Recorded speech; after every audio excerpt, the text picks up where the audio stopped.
السلام علیکم ورحمۃ اللہ وبرکاتہ. بند کر دو. نحمدہ ونصلی ونسلم علی رسولہ الکریم. اما بعد فاعوذ باللہ من الشیطان الرجیم. بسم اللہ الرحمن الرحیم. ان الصلاۃ تنہی عن الفحشاء والمنکر. صدق اللہ مولانا العظیم وبلغنا رسولہ النبی الکریم الامین. ونحن علی ذلک لمن الشاہدین والشاکرین والحمد للہ رب العالمین. ایک مرتبہ محبت کے ساتھ آقا نامدار مدینے کے تاجدار جناب احمد مجتبی محمد مصطفیٰ صلی اللہ تعالی علیہ وسلم کی بارگاہ میں درود و سلام کا ہدیہ نچھاور کریں. پڑھیے بآواز بلند اللہم صلی علی سیدنا و مولانا محمد وبارک وسلم. صلو علیہ صلاۃ و سلام علیک یا رسول اللہ صلی اللہ تعالی علیہ وسلم. حضرات، اللہ تبارک و تعالی قرآن مجید فرقان حمید میں ارشاد فرماتا ہے ان الصلاۃ تنہی عن الفحشاء والمنکر. بے شک نماز بے حیائی اور بری باتوں سے روکتی ہے. ایک شاعر کہتا ہے آج کے ماحول کے حساب سے کہ مسجد تو بنا لی شب بھر میں ایما کی حرارت والوں نے. مسجد تو بنا لی شب بھر میں ایما کی حرارت والوں نے. من اپنا پرانا پاپی تھا برسوں میں نمازی بن نہ سکا. من اپنا پرانا پاپی تھا برسوں میں نمازی بن نہ سکا. حضرات، آج دنیا کا جائزہ لیا جائے، دنیا کو دیکھا جائے، دنیا والوں کو دیکھا جائے تو آج ہمیں یہ دیکھنے کو ملتا ہے کہ ہم نماز تو پڑھتے ہیں لیکن برائی سے دور نہیں ہو رہی. حضرات، جبکہ اللہ کا قرآن فرماتا ہے ان الصلاۃ تنہی عن الفحشاء والمنکر، بے شک نماز بے حیائی اور بری باتوں سے روکتی ہے. حضرات، لیکن ہمارا حال یہ ہے کہ ایک طرف ہم نماز پڑھتے ہیں، دوسری طرف زنا کرتے ہیں. ایک طرف نماز پڑھتے ہیں، دوسری طرف گناہ کرتے ہیں. ایک طرف نماز پڑھتے ہیں، دوسری طرف برائیاں کرتے ہیں. ایک طرف نماز پڑھتے ہیں، دوسری طرف چغل خوری کرتے ہیں. ایک طرف نماز پڑھتے ہیں، دوسری طرف ہم غیبت کرتے ہیں. حضرات، معاملہ کیا ہے؟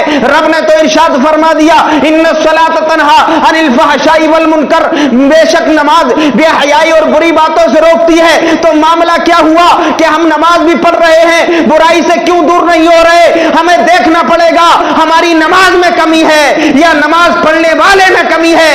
اگر ہم نماز میں کمی مانیں گے تو ہمارا ایمان چلا جائے گا. اللہ کا قرآن جھوٹا نہیں ہو سکتا، نماز جھوٹی نہیں ہو سکتی، اور جو اللہ کے قرآن کو جھوٹا مانے گا وہ مومن نہیں ہو سکتا. جو اللہ کے قرآن کو جھوٹا مانے گا وہ مومن نہیں ہو سکتا. حضرات، ہمیں ماننا پڑے گا، ہمیں سمجھنا پڑے گا کہ نماز پڑھنے والے میں جو نماز پڑھتا ہے وہ نماز تو پڑھتا ہے لیکن اس انداز سے نہیں پڑھتا جس طریقے سے اس کو نماز پڑھنا چاہیے. حضرات، تو ہمیں دیکھنا پڑے گا کہ نماز میں کمی ہے یا نمازی میں کمی ہے. تو حضرات، قرآن تو جھوٹا نہیں ہو سکتا، اللہ کا قرآن تو جھوٹا نہیں ہو سکتا، اور جو اللہ کے قرآن کو جھوٹا مانے گا وہ مسلمان نہیں ہو سکتا. تو ہمیں ماننا پڑے گا کہ نماز میں کمی نہیں ہے بلکہ ہم جیسے نمازیوں میں کمی ہے. ہم نماز تو پڑھتے ہیں لیکن نماز کو نماز کے طریقے سے نہیں پڑھتے. اللہ کے رسول ارشاد فرماتے ہیں کہ جب اللہ کا بندہ اللہ کی بارگاہ میں نماز پڑھنے کے لیے کھڑا ہو جائے تو اس کا عقیدہ اور ایمان یہ ہونا چاہیے کہ میں خدا کو دیکھ رہا ہوں، اور اگر اتنا بھی نہ ہو سکے تو اتنا ضرور ہو کہ خدا مجھے دیکھ رہا ہے. اگر یہ عقیدہ بن گیا، یہ ایمان اس کے دل میں پیدا ہو گیا، یہ عقیدت اس کے دل میں جوش مارے گی تو اللہ کی بارگاہ میں جو بھی نماز پڑھے گا وہ نماز اللہ کی بارگاہ میں قبول ہو جائے گی. جو سجدہ کرے گا، جو سبحان ربی الاعلیٰ کا ترانہ گنگنائے گا، سبحان ربی العظیم کا ترانہ گنگنائے گا، وہ اس کا خالی نہیں جائے گا بلکہ اللہ کی بارگاہ میں وہ ترانہ قبول ہو جائے گا. وہ ترانہ قبول ہو جائے گا. کب؟ جبکہ ہماری نظر، ہمارا عقیدہ، ہمارا ایمان یہ ہو کہ ہم خدا کو دیکھ رہے ہیں. نماز تو بہت پڑھتے ہیں، سبھی پڑھتے ہیں، لیکن برائی سے دور نہیں ہوتے. مطلب یہی ہے کہ ہم نماز کو صحیح سے نہیں پڑھتے. تو حضرات اللہ تبارک و تعالی قرآن مجید میں ارشاد فرماتا ہے ان الصلاۃ تنہا عن الفحشاء والمنکر. اب صلاۃ کے کئی معنی ہوتے ہیں، صلاۃ کے کئی معنی ہوتے ہیں، نماز کے کئی معنی ہوتے ہیں، لیکن 3 معنی میں آپ کو بتاؤں گا. صلاۃ کا ایک معنی ہوتا ہے ٹیڑھی لکڑی کو آگ میں جلا کر سیدھا کرنا. صلاۃ کا ایک معنی ہوتا ہے ٹیڑھی لکڑی کو آگ میں جلا کر سیدھا کرنا. اور صلاۃ کا ایک معنی یہ ہوتا ہے آگ روشن کرنا، آگ جلانا. اور صلاۃ کا ایک معنی یہ ہوتا ہے کہ صلاۃ کا ایک معنی یہ ہوتا ہے کہ آگ میں جل جانا، فنا ہو جانا. حضرات اس کا مطلب آپ کی سمجھ میں نہیں آیا ہوگا. ٹیڑھی لکڑی کا مطلب یہ ہے کہ جب انسان نمازی نہیں ہوتا ہے، بے نمازی ہوتا ہے، تو اس کے اخلاق اچھے نہیں ہوتے، اس کی عادت اچھی نہیں ہوتی، اس کا کردار اچھا نہیں ہوتا، اس کے اخلاق ٹیڑھے ہوتے ہیں. اور جب وہ اللہ کی بارگاہ میں سجدے کرنا شروع کر دیتا ہے، اللہ کی بارگاہ میں سبحان ربی العظیم اور سبحان ربی الاعلی کا ترانہ گنگناتا ہے، کبھی رکوع کرتا ہے، کبھی سجدے کرتا ہے، اللہ کی عبادت کرتا ہے، تو اللہ تعالیٰ اپنی عبادت کے صدقے میں اس کے برے اخلاق کو اچھا بنا دیتا ہے. اللہ تبارک و تعالی اپنی عبادت کے صدقے میں، نماز پنجگانہ کے صدقے میں اس کے برے اخلاق کو اچھا بنا دیتا ہے. تو ٹیڑھی لکڑی کو آگ میں جلا کر سیدھا کرنے کا مطلب یہ ہے.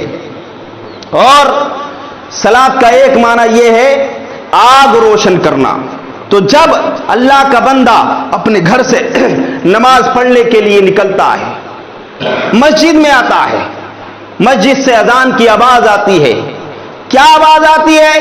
حی علی الصلاۃ، حی علی الفلاح. اے لوگو آؤ نماز کی طرف آؤ، اے لوگو آؤ کامیابی کی طرف آؤ. اور فجر میں مؤذن پکارتا ہے الصلاۃ خیر من النوم. اے سونے والو، سونے سے بہتر نماز ہے. فجر میں کیوں کہا گیا یہ بات؟ اس لیے یہ کلمہ بڑھایا گیا کہ یہ سونے والوں سو تو رہے ہو، لیکن سمجھ لینا کہ اس سے بہتر نماز ہے، اس سونے سے بہتر نماز ہے. کہیں ایسا نہ ہو کہ غفلت کی نیند میں تم ایسے محو ہو جاؤ، غفلت کے بستر پر تم سو جاؤ، تمہیں نیند آ جائے، پوری رات ہم موبائل چلاتے رہے، پوری رات ہم موبائل چلاتے رہے، لیکن جب 2 بجے رات کا 1 بجا، رات کے 12 جب بجتے ہیں، آج ہمارے نوجوانوں کا حال یہ ہے کہ رات کے 12 بجے تک، 1 بجے تک ہمارے گھر کے بچے موبائل چلاتے ہیں. جب رات کا 1 بجتا ہے تو ہم چارپائی پکڑتے ہیں. میرے عزیزو، جو سونے کا ٹائم ہے وہ تو ہم نے فلمی گانوں میں نکال دیا، موبائل چلانے میں نکال دیا، اور جو عبادت کا ٹائم تھا وہ سونے میں نکال دیا. میرے عزیزو، اللہ کے رسول نے فرمایا رات کو جلدی سو جاؤ، صبح کو جلدی اٹھ جاؤ. لیکن آج اس کے برخلاف ہے. ایک بات مجھے یاد آ رہی ہے حضرات، ایک بات مجھے یاد آ رہی ہے. ایک بزرگ سے کسی صاحب نے پوچھا کہ حضرت یہ بتائیے کہ دنیا کے اندر بکری زیادہ بچے دیتی ہے یا کتیا زیادہ بچے دیتی ہے؟ بات سمجھنے کی ہے. دنیا کے اندر بکری زیادہ بچے دیتی ہے یا کتیا زیادہ بچے دیتی ہے؟ تو آپ دیکھ لیجئے کہ بکری بچے کم دیتی ہے کتیا کے مقابلے میں. دیتی ہے کہ نہیں دیتی ہے؟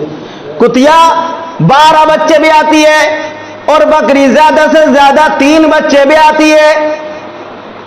بکری زیادہ سے زیادہ 3 بچے اور کتیا بہت سارے بچے، 1 درجن بچے بھی آتی ہے. لیکن آپ دنیا کا جائزہ لے لیجئے، دنیا کو دیکھ لیجئے، دنیا کے اندر کتے اتنے نہیں ملیں گے جتنے بکری بچے آپ کو مل جائیں گے.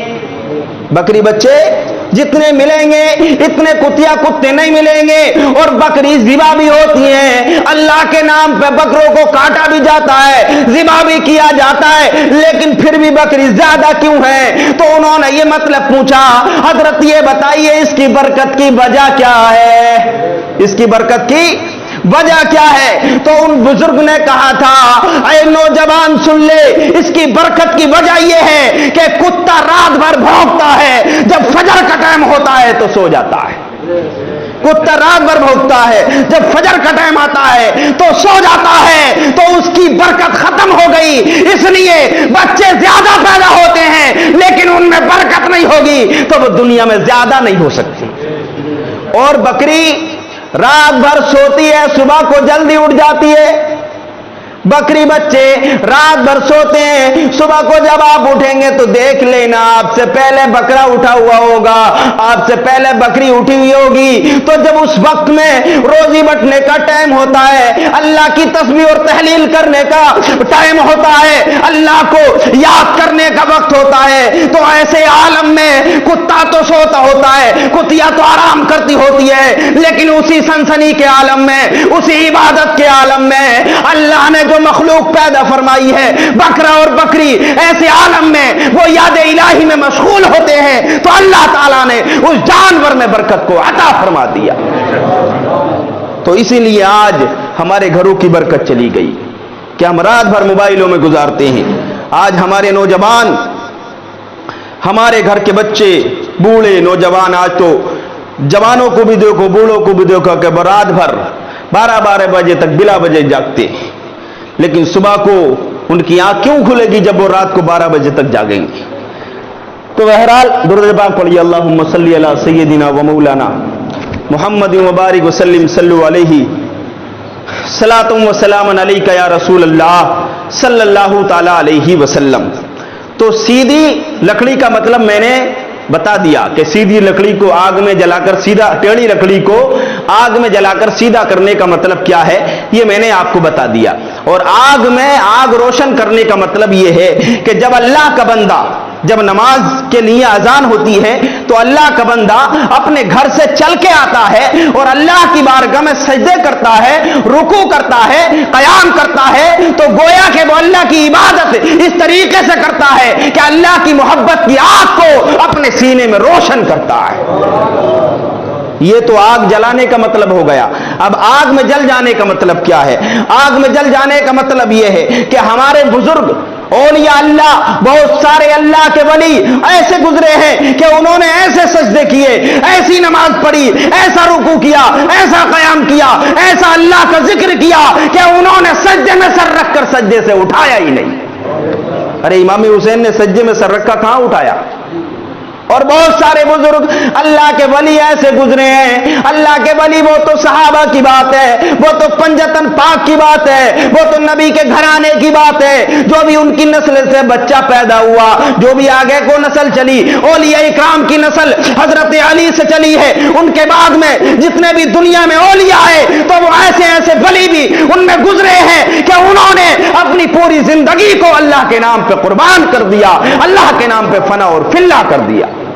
تو میرے عزیزو، آج ہم کو چاہیے کہ ہم نماز کی طرف آئیں، اللہ کو یاد کریں، اور جو لوگ اللہ کو یاد کرتے ہیں اللہ ان کو یاد کرتا ہے۔